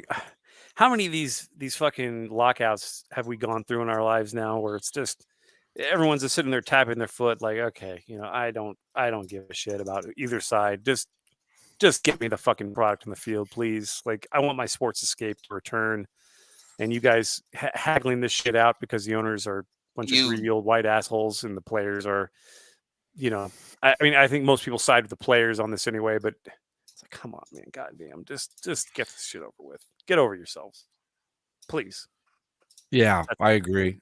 You know what, though? I will say this, that since Major League Baseball has fallen to the side, I started watching a little bit of college baseball. I thought, well, this is wonderful. I saw an inning, a first inning, not just a full first inning took less than 5 minutes the other day. And I saw like guys hitting balls to the opposite field and runs being scored via ways other than the home run, and pitchers like getting the ball back and pitching again right away, and batters not stepping out of the box every pitch. And it was awesome. I mean, now granted, the quality of play isn't as high as it is in the major leagues, but it was baseball the way it's meant to be played, which is a lot fucking faster than the way the MLB teams are playing it these days. So it was really cool to watch. Well, but I'm assuming they're all playing with aluminum bats, though. Yeah, that's the one drawback. You can't. How come we can't invent an aluminum bat that sounds like a wood bat when you hit it? Like, make a graphite bat or something. It's got a little more, I fail to understand why wooden bats just outlaw metallic bats. The only thing metallic bats should be used for is for beating the shit out of people. That's it. Like at the scene at the end of Casino when Joe Pesci's in the cornfield getting the shit out of him with baseball. That's when you use an aluminum bat. Yeah, wouldn't you don't want it to break. I mean, God forbid it breaks in the middle of beating a dude to death. Yeah, exactly. You need it to last a good 5 minutes while you just sock the shit out of somebody and throw them in a dirt hole. The wooden baseball bat, though, when a baseball bat that is made out of whatever special magical wood hits a baseball, it is one of the best sounds in the world. Yeah, and I agree. It is unfortunate when somebody sends you a clip of a college baseball highlight or something, and you hear that awful ding sound. It just takes something out of it that just needs to be outlawed. I completely agree with that. I mean, like I said, the game itself, it's much faster paced. You can't, with a college team, you've got these guys for if they're really good, you've only got them for maybe a year or two before they decide to go pro and play in the minors. You don't have the time to sit down and figure out launch angles and all the other bullshit that the stat nerds want to do. You just got to let them play in college. And that's what's cool about it. They haven't been ruined yet by all the nonsense. I don't think I saw a single shift in a single game that I watched in this little tournament they had over the weekend down in Houston. And that's another thing too. Major League Baseball, we're going to outlaw the shift. Fuck that. Don't do that. Make these guys know how to hit. That's the answer here. I don't like that they're outlawing the shift. I don't like that at all. I think the shift is ruining the game, but enough already. Play the game the way it's supposed to be played. You don't have to worry about a shift. If you just leave it alone. I mean, for the most part with sports, like the over adjustment of rules, it exhausts everyone, fans and players and coaches alike. Yep. Typically, though, I mean, there are some things that you just flat out need to adjust. But for the most part, with a thing like the shift, you just sort of, if you just leave it alone, eventually there'll be a player or maybe a very creative coach that will, a combination of the two, where they can actually circumvent a lot of these strategic crap regarding the shift. Yep. And break it entirely, and then it gets phased into being just like a trivia answer. Like it's kind of like the what's it called, the quarterback, the running back when they play quarterback, the Wildcat. It's kind of like Wildcat formation, Yeah. where it's still, people still use Wildcat, but it's more of like okay, I don't know why you're doing that, but we've already been down that road. Everybody knows you're going to run. No one thinks you're going to pass out of that formation. It was funny to me. Maybe I'm remembering it wrong, but the Wildcat was cool for about 2 weeks, and then everybody figured it out, and it was like just a waste of time after that. Yeah. Well, there was a Boston pitcher too that threw that weird gyro ball or whatever. Like that was dominant for like a month. And that was what's his name? Dice K, right? Was that him? I think Dice K. Yeah, I can't remember his full name, but that was one of those things where like, oh shit, he's reinvented how to pitch. And then after a few weeks, hitters were like, I'm just going to hit the fuck out of it. Yep. and that was that. The shift is obviously a lot more. You can't really compare it to just like a pitch or something. But if you just leave it alone long enough, people will find a way to get around it because people want to win these games and break that shit. Well, yeah, I mean, I've seen there are already players out there that, like, when the shift is on, they'll just bunt down the third baseline, and then what are you going to do? You could like walk to first at that point because there's no one there to field the ball, or they'll just kind of like hit a weak grounder to that side and get a double. Not everybody's doing it, but there are players that are doing that now already. Right, but from the perspective of MLB, they want to nip it in the bud now because it's boring. They want to. They're trying to make the game a little bit more exciting, but that's whatever. Do we put Mike to sleep? We're talking about baseball? No, I'm here. The thing about baseball though is that like the baseball that I really get into now, the baseball that I like is it died in 2015. It's never coming back. So I agree. The 15 Royals, right? 15 Royals, like legit, straight up. I love small ball. It started with me researching the dead ball era just for fun. Wahoo Sam Crawford, baby. And I was like, this is really interesting. And it was just like the strategic aspect of baseball really, really jived with me. And I loved it. And then shortly thereafter, the Royals actually won a World Series doing it, like in the modern era, which blew me away. But the problem, again, with all of it is that, it's never going to come back. Like the game has evolved, not for the better, I don't think. And I mean, my complaints about baseball are the same thing that you guys have been going on. It's too boring. There's just no fucking. It's too analytical. It's too boring. Games go on forever. They really do need to implement the shot clock. Sorry, not the shot clock, the pitch clock. Because again, this might seem weird for someone who just said, "Oh, he loves the dead ball era." Just super traditional. Why would you want a clock in baseball? But these motherfuckers have gotten to the point where there's no option. Like, you've ruined it. Like, you need to have a clock for the sake of the game. If you don't, I'll just say this: if you don't like the idea of a pitch clock, go to a triple or a minor league game anywhere where they have one, and you'll change your mind quick. Because I mean, I'm with Mike. I mean, I was always like a baseball traditionalist. I didn't want the DH. I'd rather have it gone completely. But so a pitch clock was a pretty foreign idea to me, and then I saw it in action, and I went, "Oh my god, this thing is wonderful! It's just wonderful." It just it speeds up the entire pace of the game, which is a huge help to just, what I mean? It's great. Yeah, no, absolutely. And it has become something that has just sort of become necessary, I guess. Well, you were talking about small ball and all that. And I'm not as into it as you are, but I what I liked about home runs back in the day was because they happened when you didn't expect them, or it wasn't like that's all anybody was trying to do. So like you'd get a guy like, I don't know, like the Indians, Jim Thome, when they were good, he would come up. He was just as likely to hit like a single as he was a home run. So when he hit one, it was like, wow, this is cool. Where today it's like, well, that's what they expect him to do. He's either going to strike out, walk, or hit a home run. Well, you know what? I'm not interested in that. So I prefer like the 80s baseball, which goes back a ways now, but they would play like 10 to 8 games that take 2 hours and 20 minutes. So I don't know what the hell they were doing back then, but they need to start doing it again, I guess is what I'm saying. But I'm just over the whole. I'm with Andy. If you put wooden bats in the hands of college baseball, I'd never watch Major League Baseball again. I just wouldn't. What would be the point? But that ping is just, yeah, hard pass. Kind of ruins the whole experience. But other than that, it's not bad. Yeah, I'm going through a weird transitional period too. With ever since the Cubs won the World Series, I've been conflicted about my relationship with them. Not because I'm like selling Hey, on them. at least they didn't rape anyone, man. I was gonna say that. Tell me they didn't do like black. No, level. but I mean, even that team with what's the fucking name of that closer? The asshole closer for the Yankees now. Chapman. Aroldis Chapman. That guy Right. was an asshole, Yeah. and just I don't know. The charm and the magic has kind of left the organization, and they're becoming very, very, very corporate. And I don't know. It's hard when the journey kind of ends. Like I imagine.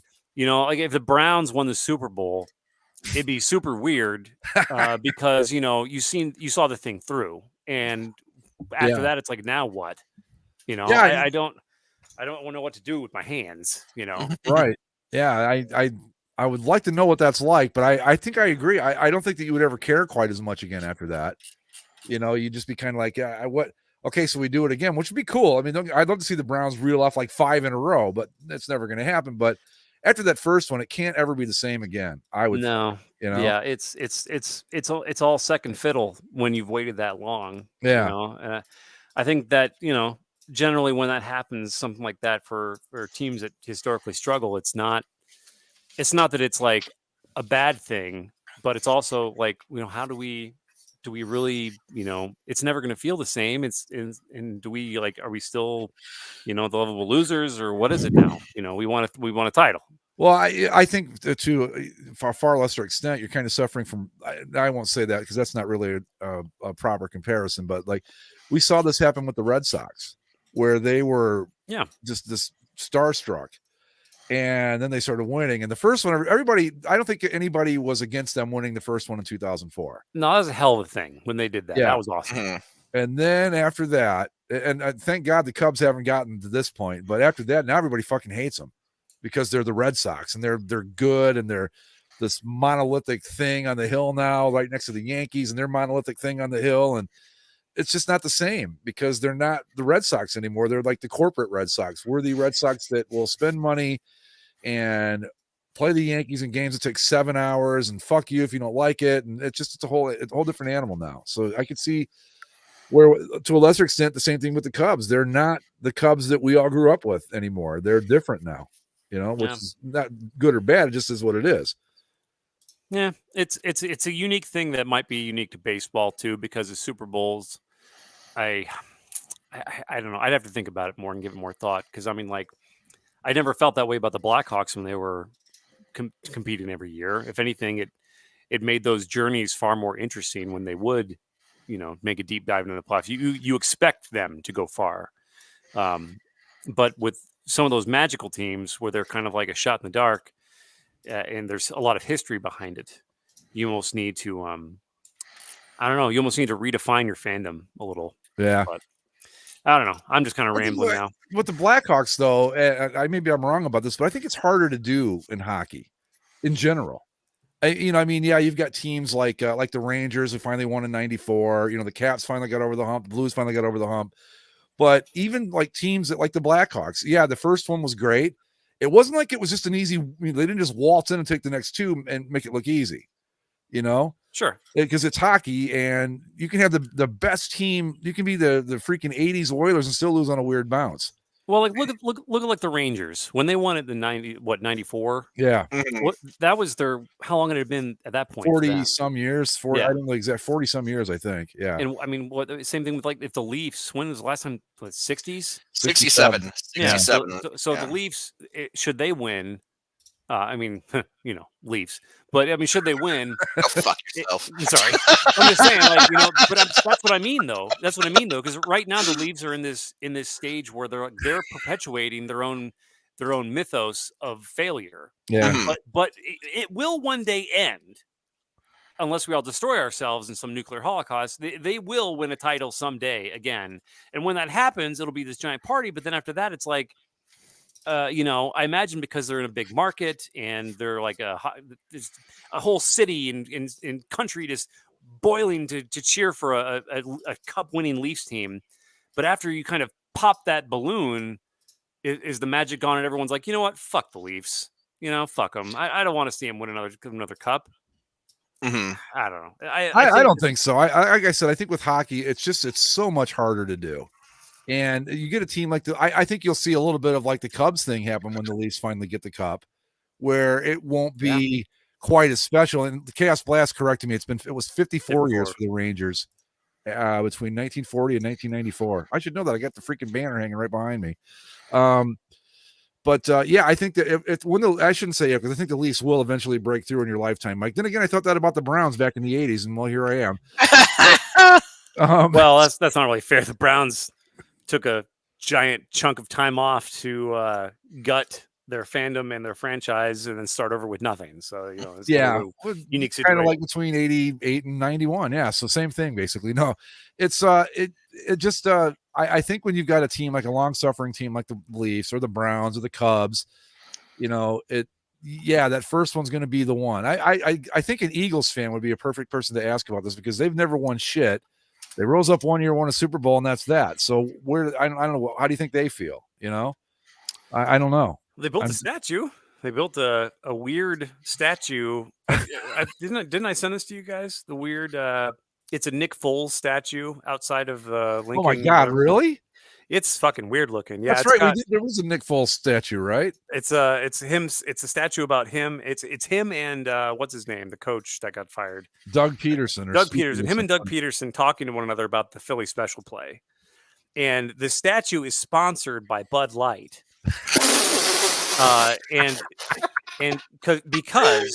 Because Nick Foles said, "Do you want Philly?" And because they're talking about the Philly special play. And Peterson, yeah, let's do Philly or whatever. But they changed the quote, I believe, to say, "Do you want Philly, Philly?" Because Dilly Dilly was the Bud Light slogan or whatever. Go fuck yourself. So it is simultaneously a bizarre yet kind of. I'm all for statues and stuff. That's cool, but it's a sponsored statue with the quote. I believe they altered the fucking quote. The quote was altered for the fucking for Bud Light. I don't know. It's fine. Oh, Gary's a Lions fan, so I would imagine same.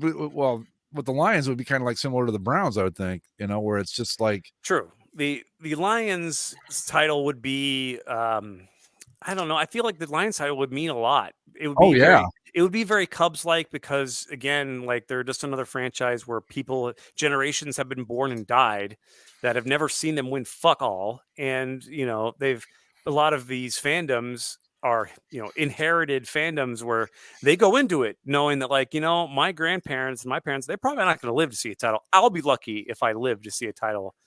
And just having this conversation really pisses me off because there's a lot of owners throughout the league that know exactly that feeling with their fans, and they don't give a fucking shit.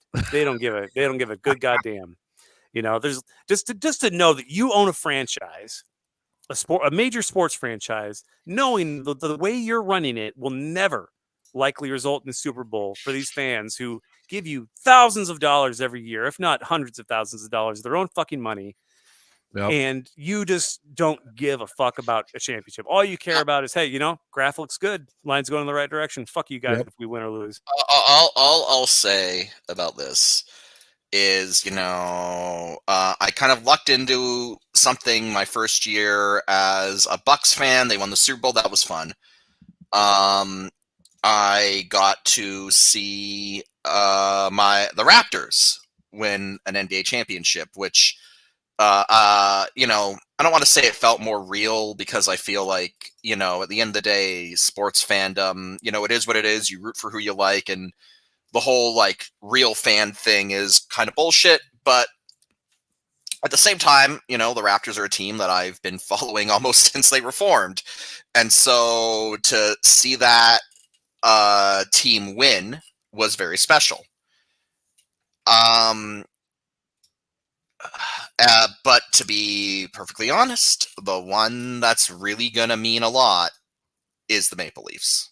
Sure. And I don't really know how the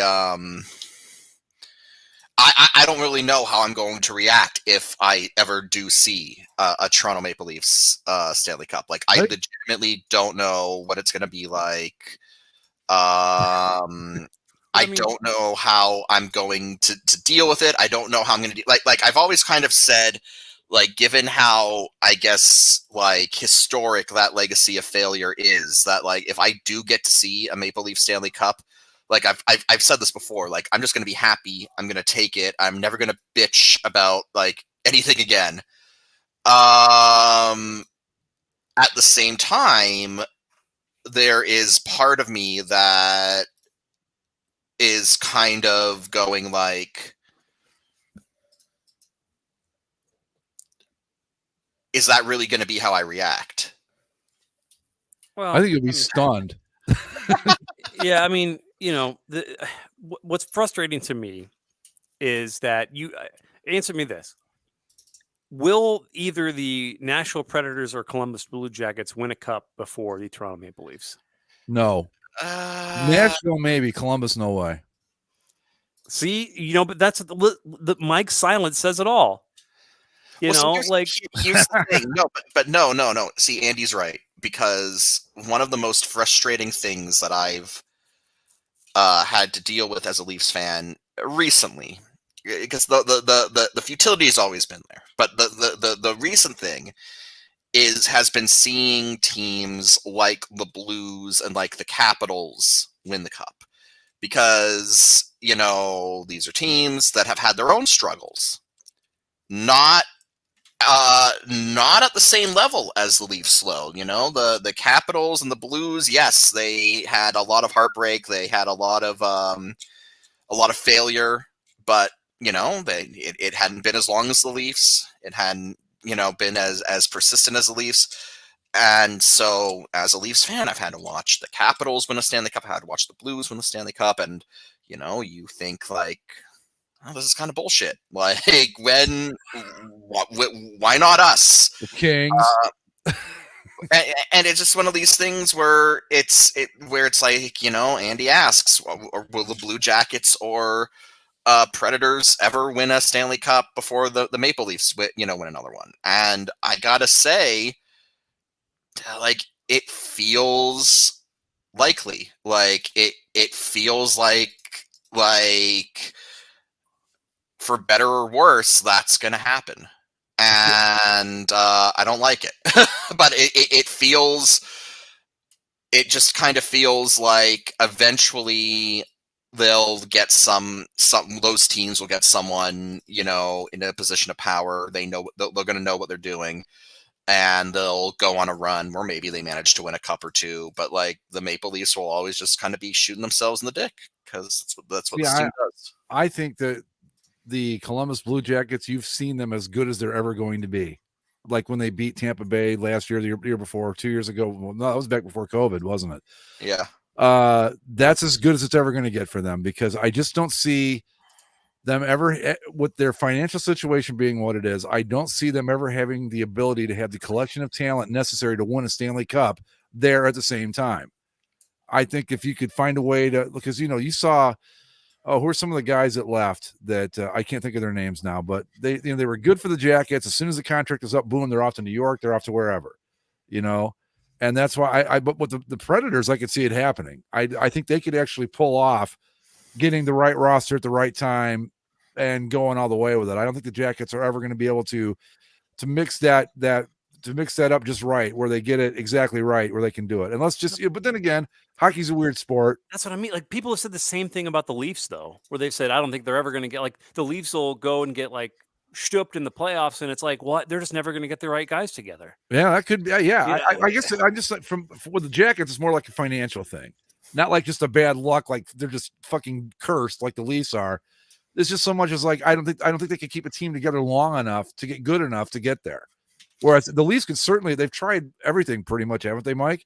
I mean, yeah, I mean, like people have tried to break down what the problems are with the Leafs, why they can't seem to get together, and I mean, ultimately, it's all just excuse making. Because people have tried to say, oh, you have a lot of really talented hockey players who grew up as Leafs fans, but they don't want to play. They don't want to play for the Leafs because like the media is too much or the pressure's too much. And it's like that's kind of bullshit. Because I saw this team, under Pat Quinn and then Ken Dryden later, in the 90s, early 2000s. Put together a perennial cup contender, and they always managed to put together a team that on paper should have competed for a cup, and in some years they did. They made it to 2 Eastern Conference Finals during that run, but for whatever reason, the chips just didn't fall where they should have. They ran up against some bad officiating and Gretzky favoritism in '93. They ran up against a red hot Canucks team in '94. 98, they had to deal with a Sabres team that was firing on all cylinders. 2004, they ran up, they came up against a Carolina Hurricanes team that frankly they were better than, but they just choked away in the Eastern Conference Finals. And then that window closed and they sucked for a long time before they got their shit together again. But even now with, a talented team, they are choking in the playoffs. And so, I mean, it's not a matter of, oh, the media's mean. They don't want people to, people who grew up playing for the Leafs don't want to deal with the media. It's got nothing to do with that. It's got nothing to do with good Ontario boys or any of that shit. Like, this team has proven that when you get some smart hockey people involved, like Pat Quinn, like Ken Dryden, hell, I'll even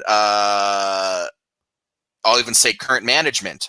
Not, you've got the current management team. They know hockey. And they have put together a team that on paper is very good. And so this bullshit about, oh, Toronto can't land good players because of the media or whatever, that's bullshit.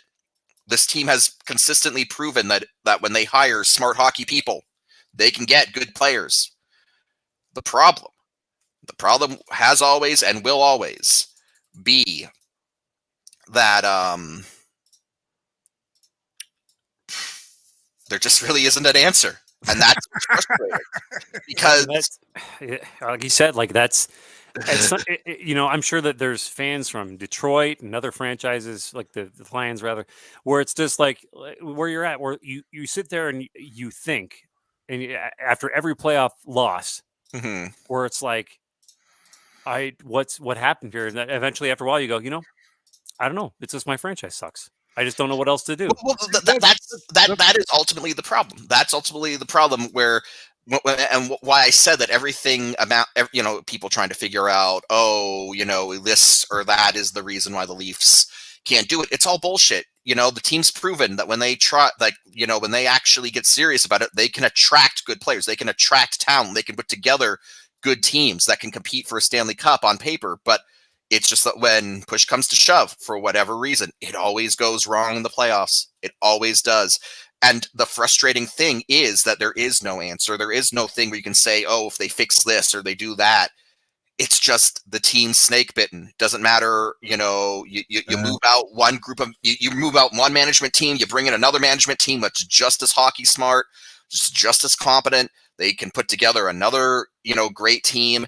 Doesn't matter. That team's gonna fucking suck too, because that's just where we're at. And I don't know. The good thing to take from it, I guess, the silver lining to take from it is to, well, what we started this conversation with, to to circle back to Andy's Cubs, which is to say that, you know, it will end eventually. Maybe it'll take another century or so, but it will end.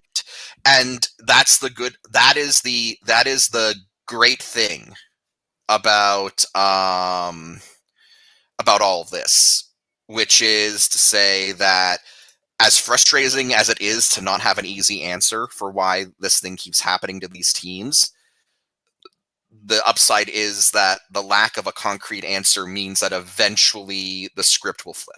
No, well, I'm a Browns fan. It never flips. It's never going to end. That's Well, no, because the script will flip for them too. Like, No, it won't.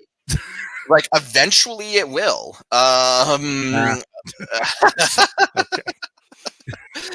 And so that's sort of yeah.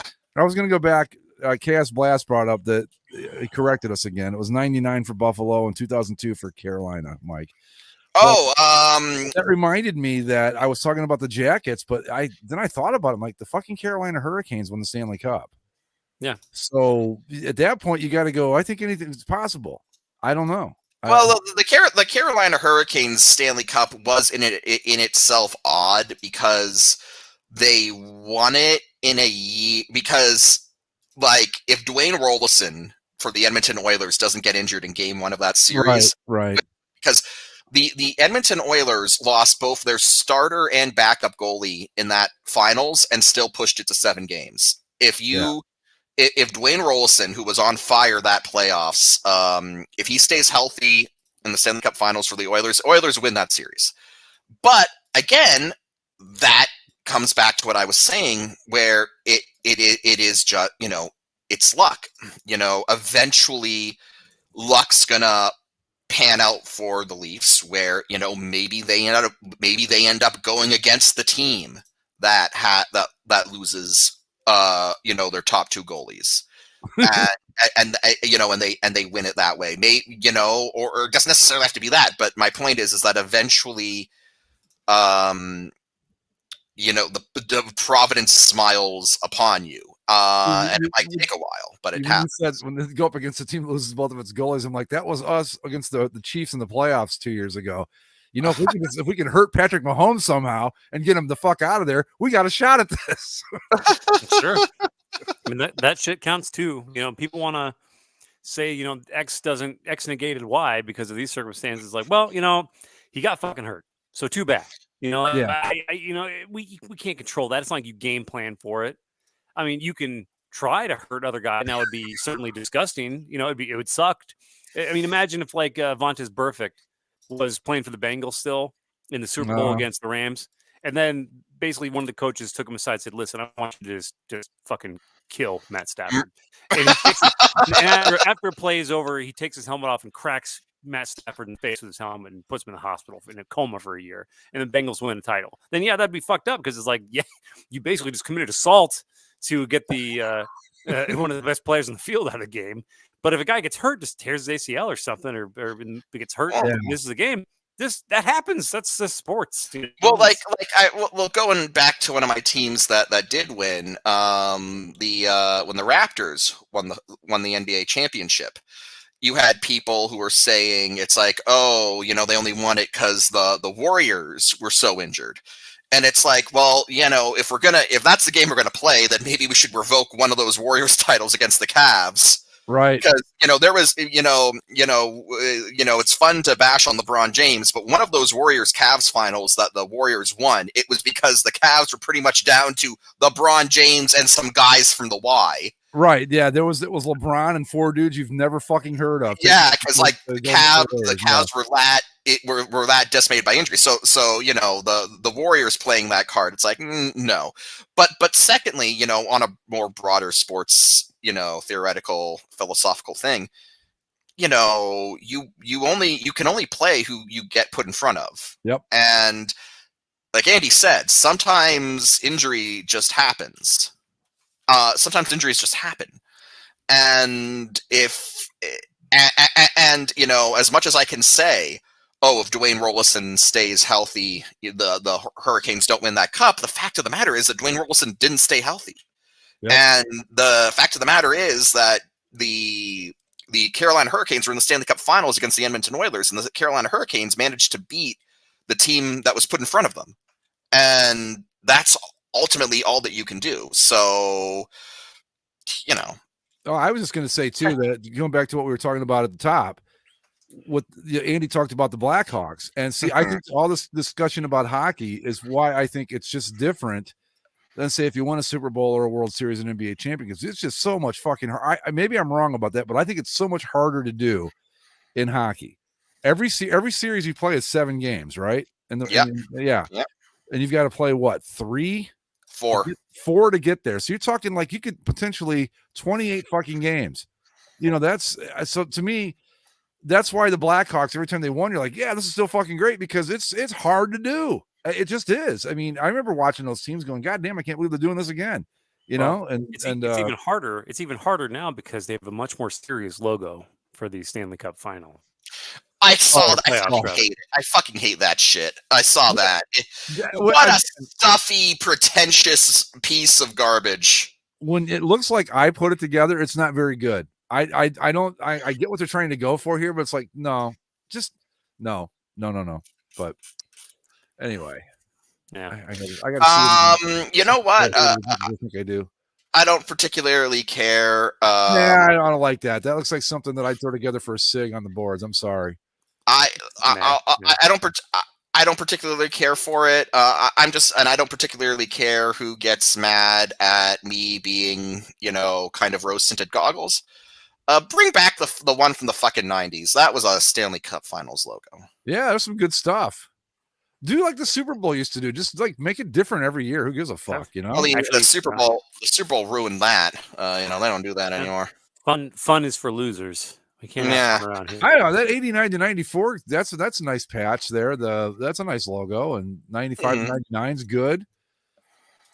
2000 to 2004 is pretty good, and then it kind of goes off the rails a little bit. But yeah, so we still got. When did the playoffs start? Like what? End of April, something like that. Shit, we got a ways to go yet, then, don't we?